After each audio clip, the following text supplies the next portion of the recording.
Mga kagoy, nagluto tayo ng ating pulutan. Crispy baboy na lollipop. Grabe, napakasarap sa sobrang lutong ng ating niluto. Mapapamura ka sa sobrang sarap. Oh, diba? Nakakapu...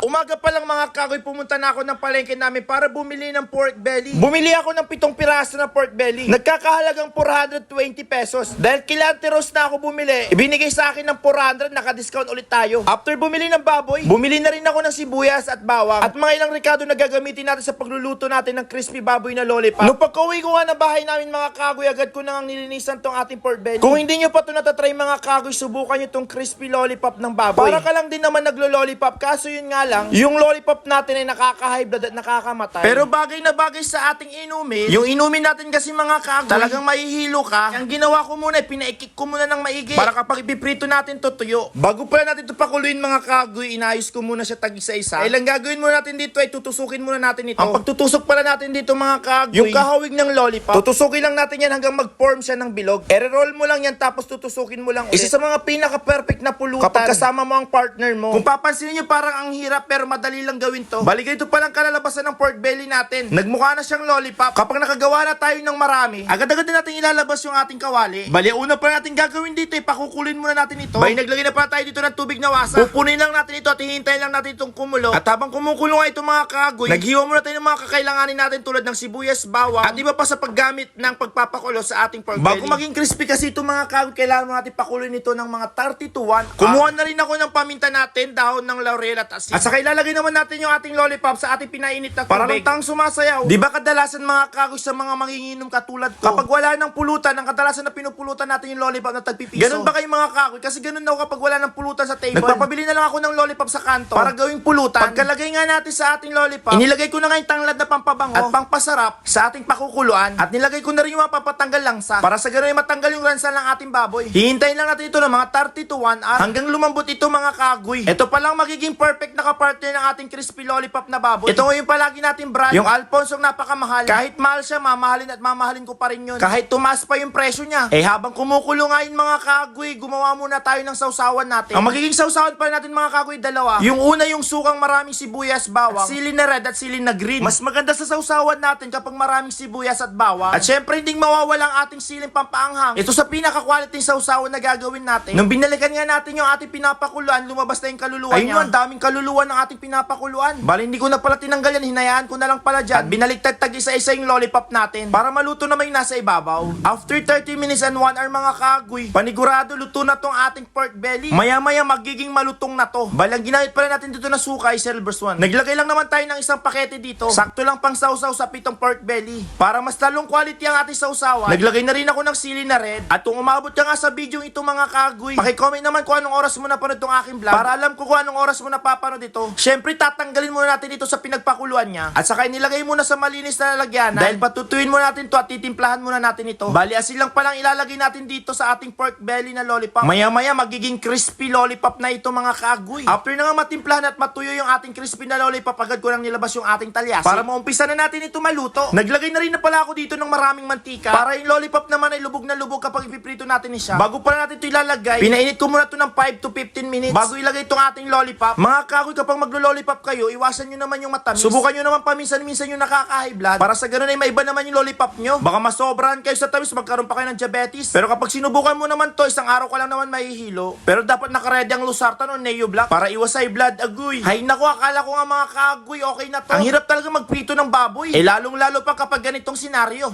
Okay, apalam. Nako, para tuloy ako naging bakla doon. Ang hirap kayang matalsikan ng mantika. Eh kapag natalsikan ka, magtutubig-tubig yun. Kaya check muna natin itong ating lollipop kung naging crispy na nga. Ibinaliktad ko muna nga ito para maluto rin yung nasa ibabaw. At mga ilang minuto nga, naging ganito na yung itsura ng ating lollipop. Unti-unti na nga nagiging malutong. At syempre, pinas forward ko na. Bali yung ating lollipop ay naging crispy lollipop na baboy na. O diba, nakagawa tayo ng napakasarap na lollipop. At makakakain pa tayo ng masarap. Bukod doon, mamamantikaan ulit yung labi natin. Or sa Pangasinan, natabaan na lang mo sa sungot mo. Aman sugabay may Kami at Pangasinan, ang may natataba ay sungot mi. Huwag nyo na lang isipin yung sayo ko dyan mga kagoy. Importante meron tayong sariling lollipop. At bali magiging ganito pa lang setup natin mga kagoy. Ang sausawan natin ay spicy Mang Tomas at yung sukang maraming sili at sibuyas. Siyem, talagang mapapamura ka dito ng diba? Nakakapu. Ayokong ituloy, bahala na kayo dyan. At syempre hindi mawawala ang tikiman serye. Isinausaw nga na natin yung ating crispy lollipop na baboy.